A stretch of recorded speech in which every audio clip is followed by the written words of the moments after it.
আসসালামু আলাইকুম। সরকারি চাকরিজীবীরা নিশ্চয়ই ভালো আছেন। পে স্কেল নিয়ে এখনো কোনো ফাইনাল রিপোর্ট জমা দেয়নি 21 সদস্য বিশিষ্ট কমিটি।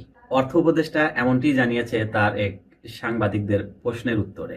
একটি ভিডিও ঘুরপাক খাচ্ছে সোশ্যাল মিডিয়ায়। সেই ভিডিওতে আলোচনার মূল বিষয় হলো বরিশালে একটি সেতু হবে, সেটা সয়াবিন তেল আমদানি করছে সেটা, দক্ষ ড্রাইভার গড়ে তুলবে সেই বিষয়ে।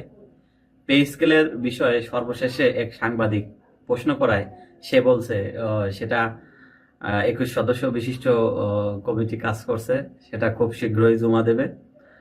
তারপরে 3 স্তর বিশিষ্ট পর্যবেক্ষণ আছে, তারপরে একটা কিছু বলা যাবে। এটা হলো সর্বশেষ পে স্কেলের খবর। এরপরে আসলে মহার্ঘ ভাতা।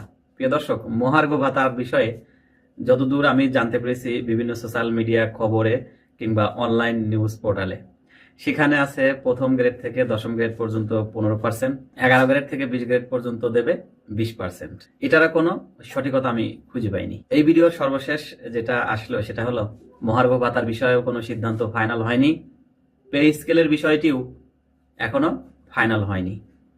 আমার খুব জানার ইচ্ছা হয় যে 21 সদস্য বিশিষ্ট কমিটি কোথায় বসে কাজ করছে আর সারাটা দিন করে কি, এই বিষয়টা খুবই জানার ইচ্ছা। তো আপনারা কেউ যদি এই বিষয়ে কিছু জেনে থাকেন অবশ্যই আমাকে জানাবেন। ধন্যবাদ সবাইকে।